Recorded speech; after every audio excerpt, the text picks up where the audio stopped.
The commander's appendages curled as he leaned over the containment field, inspecting the strange object they had just retrieved from Earth.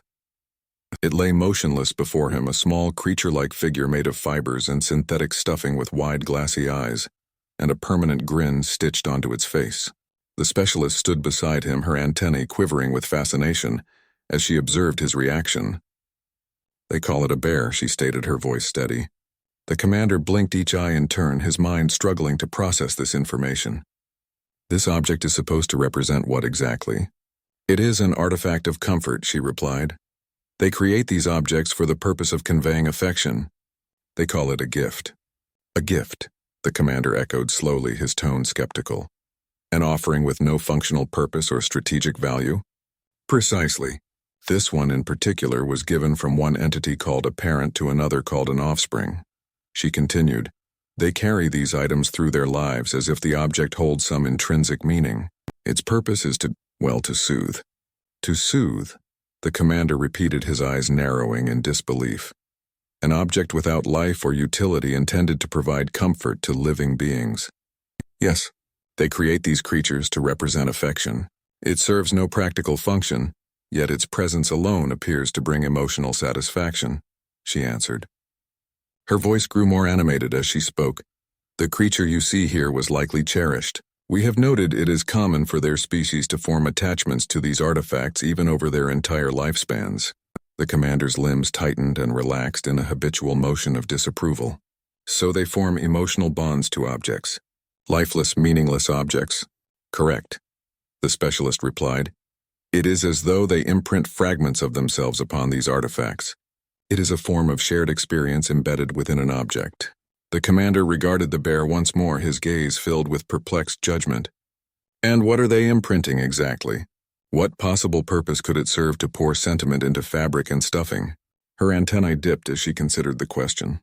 "It is difficult to articulate, Commander. It is as though the object holds a memory that the human uses to revisit moments of connection." "Connection?" The commander muttered, his tone dripping with contempt. "You mean to suggest they willingly assign value to something that cannot reciprocate? That they have no qualms about binding themselves emotionally to things without consciousness?" "Indeed," she replied, "and it does not end with bears. They create endless variations of these artifacts, tokens, symbols, anything that can hold a fragment of their emotions. They call it expressing affection." The commander's expression grew dark as he stepped back from the containment field, his disgust evident. "Expressing affection? For an object? This is the core of their behavior?" She nodded, her antennae vibrating with intrigue. "Yes, Commander. They exchange these artifacts as proof of their emotional bonds, and they continue to do so despite the lack of any direct survival benefit." The commander turned away from the containment field, his thoughts troubled. Affection embedded in an object? How thoroughly irrational. The specialist paused before speaking. Yet it is the very irrationality of it that seems to sustain them. The commander shook his head as if trying to shake off the absurdity of the concept. Affection, comfort, irrationality, all infused into lifeless objects. Perhaps that is the simplest explanation for their inability to evolve. As they left the containment chamber, the bear lay behind them, lifeless and unmoving, but somehow brimming with meaning in ways they could not begin to comprehend. The vessel hovered above a vast open space on Earth, where humans had gathered in clusters under shimmering lights and bold decorations. The commander and specialist observed the scene below in silent bafflement. The humans moved in a flurry of activity, exchanging brightly colored objects adorned with ribbons and strange embellishments. Laughter echoed through the air as they gathered around tables overflowing with food. The specialist tilted her sensory panel forward, recording every detail. "They call this event a celebration," she said. "It is a ritual held at specific times in their planetary orbit. They gather their families, their friends, and sometimes even strangers to share in this exchange of artifacts and emotion." The commander's middle eye fixed on the crowd below. "And these artifacts contain value?" "Yes, but not in any material sense. The artifacts represent their bonds with one another. They offer these gifts as symbols of connection. The larger the gathering, the greater the value placed on the ritual." The commander's appendages twitched slightly, his mind unable to grasp the purpose of such a display. "So they expend resources and gather in masses for sentimental reasons alone. Precisely. They even designate roles within these gatherings. Some of the humans prepare food while others create sounds and visuals meant to amplify the experience. They call it enhancing the atmosphere. Enhancing the atmosphere, the commander repeated in a tone of disbelief. And they willingly expose themselves to noise clutter and complexity without any obvious reward. This must serve some survival function. The specialist's antennae twitched in disagreement. There is no direct survival function, Commander. This ritual is entirely driven by their need to share emotion. They create what they call a mood one designed to evoke joy, comfort, and attachment. The commander's eyes narrowed as he analyzed the scene below. Humans exchanged embraces, handshakes, laughter, their voices rising in joyous tones. And they feel pleasure in this? Yes, Commander. They believe these rituals to be essential to their well-being. They celebrate their attachments through objects, music, and shared activities. The commander's appendages tensed in confusion. So they are not merely exchanging items. They are creating an environment to amplify their connection? Exactly. The specialist confirmed, her gaze focused intently on the crowd. This environment becomes what they call happiness. An emotional state produced solely through the presence of others and the exchange of symbolic tokens. Happiness, the commander muttered. They find satisfaction in the mere act of proximity and shared experience. They do this of their own volition. Yes, Commander. They seek this out over and over. The specialist replied. It sustains them in ways we do not fully understand. They appear almost rejuvenated by these gatherings, as if these connections hold a power we have yet to quantify. The commander watched the humans below with a mixture of disdain and reluctant fascination. So they willingly subject themselves to disorganization, chaos, even physical discomfort, all in pursuit of this happiness. The specialist nodded, her tone reflective. Yes, and to them it is a purpose in itself. The commander turned away from the observation window, his limbs heavy with the weight of what he had seen. So they continue these rituals despite the lack of any rational gain. They create happiness out of nothing. As they left the observation chamber, the commander felt a strange unease settling within him. The concept of happiness through connection had no place in their world yet. Here it flourished and sustained an entire species. The specialist arranged the collected artifacts on the observation platform. Photos, letters, rings, and small tokens lay before them, each item bearing the marks of human wear and care. The commander approached, his gaze shifting from one object to the next as he tried to comprehend their significance. The specialist's voice held an unusual softness as she spoke. These are tokens of memory. Each one is bound to a specific human and holds their emotions. The commander's antennae stiffened. You mean to say they pour emotions into these objects as if they possess some kind of essence? Yes. These humans believe each object holds a fragment of what they call love, a connection that endures through time and even beyond physical existence. The commander studied a photograph, a worn image of two humans smiling, their faces touched by age and time. They capture their bonds in images. Yes, Commander. This is how they preserve the essence of a moment of a bond.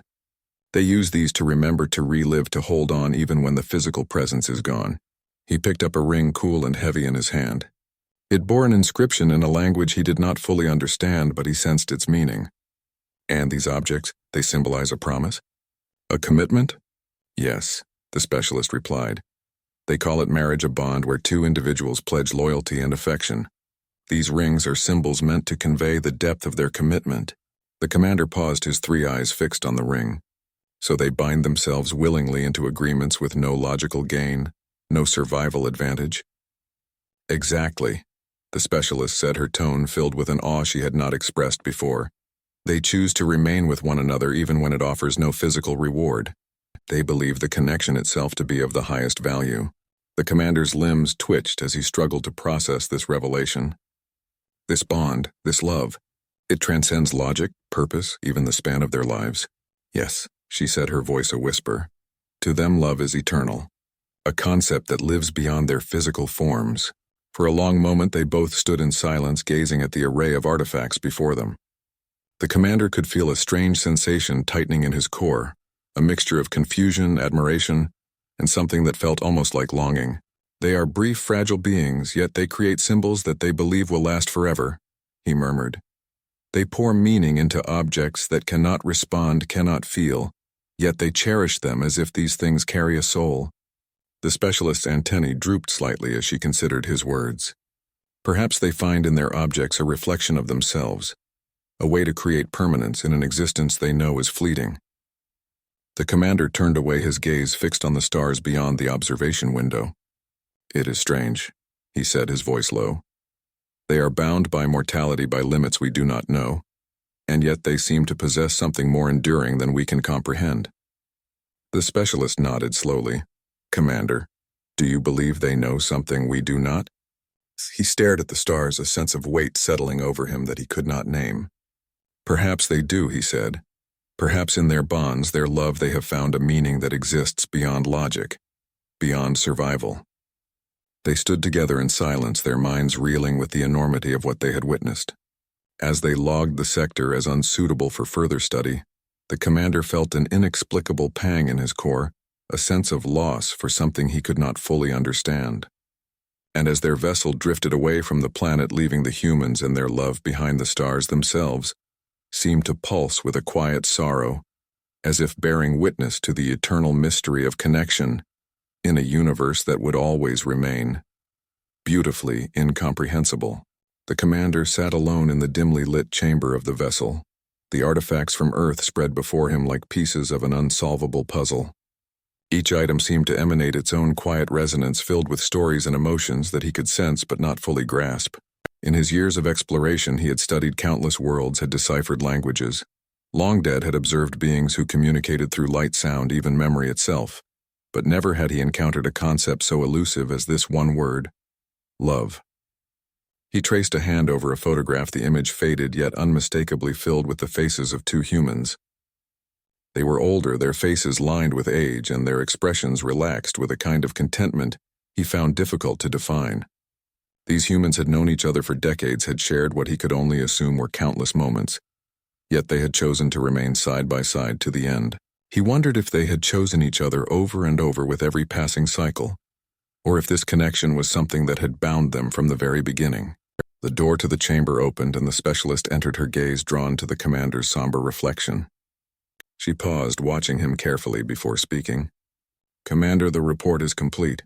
We are ready to classify the sector as closed." The commander did not look up, his attention fixed on the photograph. "Tell me, specialist, do you understand it? This love?" The specialist hesitated, her antennae drooping as she considered her answer. "No, Commander. I cannot say that I do. I can observe their behaviors, catalog their rituals, study their words, but understanding, that eludes me." He nodded, his limbs flexing in a slow, contemplative rhythm. They create these attachments without any survival benefit. They choose each other willingly, sacrifice willingly, and in the end they even mourn willingly. They suffer loss, yet they continue to seek connection again and again. It defies logic. "Yes," she agreed, "and they do this knowing full well that their time is limited. They cling to one another even as their lives pass with what must feel like unbearable speed." He set the photograph down, his gaze drifting toward the stars beyond the chamber's viewport. "And we are expected to simply catalog it as a curiosity, to mark it in our records as a strange anomaly and move on. But there is something about it, something I cannot dismiss so easily." The specialist took a cautious step forward, her voice soft. "Commander, if I may, do you feel that we have missed something? That perhaps there is a value here we do not yet comprehend?" He remained silent for a long time, considering her words. The humans had lives bound by beginnings and endings, yet they filled those lives with meaning. Through love, through friendship, through endless attachments. They acted as if love itself were a force that could defy the very impermanence of their existence. And somehow, against all rationality, it worked. They lived for something beyond themselves, something that bound them even as they faced their own inevitable end. He spoke slowly, his tone filled with a gravity that surprised even him. "Perhaps, specialist, we are the ones who lack understanding. We who live beyond the limits of time without the frailty of mortality. Perhaps we are the ones who are missing something essential." The specialist looked at him, her gaze thoughtful. "Commander, are you suggesting that love has value? That it is more than a mere anomaly?" He exhaled a deep hum, his appendages folding as he struggled with the idea. "I am suggesting that love gives them purpose. It drives them to create, to endure, even to sacrifice. They live knowing their time is brief, and yet they choose to pour all they are into each other. Perhaps that is what gives their lives meaning. And perhaps that meaning is what they cling to even after everything else has faded. The specialist was silent, her antennae lowered as she absorbed his words. Then, Commander, what are your orders? He turned to her, his gaze filled with a strange determination. We will not close this sector, Specialist. Not yet. I wish to record this love in our archives as a phenomenon of significance. Her eyes widened, surprised by his decision. You wish to acknowledge it as a phenomenon?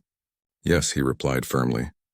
We will record love as an observed factor of life, and we will continue our study. The humans may be brief, may be fragile, but in their own way they have touched upon something profound, something that reaches beyond the limits of their existence. The specialist bowed her head, a gesture of respect and agreement. As you command, Commander. I will see that it is done. They stood together in the quiet chamber, surrounded by artifacts of human lives and loves, each item, now held with a reverence they had not understood before.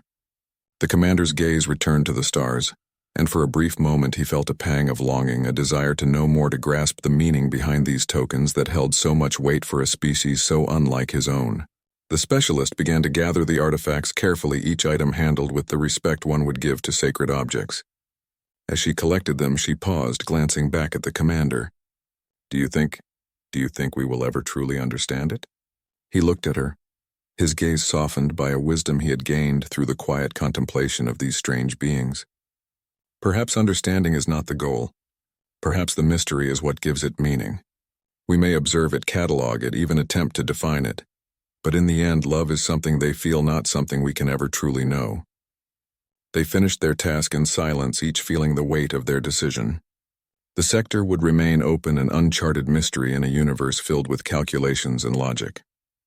And as they prepared to leave the planet behind, the stars seemed to shimmer a little brighter, as if acknowledging the decision with a quiet approval. The commander watched as their vessel drifted away from Earth, the humans' small blue world receding into the distance. He felt something within him shift, an awareness that love was a phenomenon he would never fully grasp. Yet he felt enriched for having glimpsed its strange beauty. As they moved beyond the reach of the planet's atmosphere, he whispered to himself a soft farewell, not to the humans themselves, but to the idea they carried, to love, the only force that bound them to one another, even as they faced the end. And with that, the stars closed around them in silence, their journey continuing, yet changed forever by what they had witnessed. A mystery that would linger in their hearts as long as the universe endured.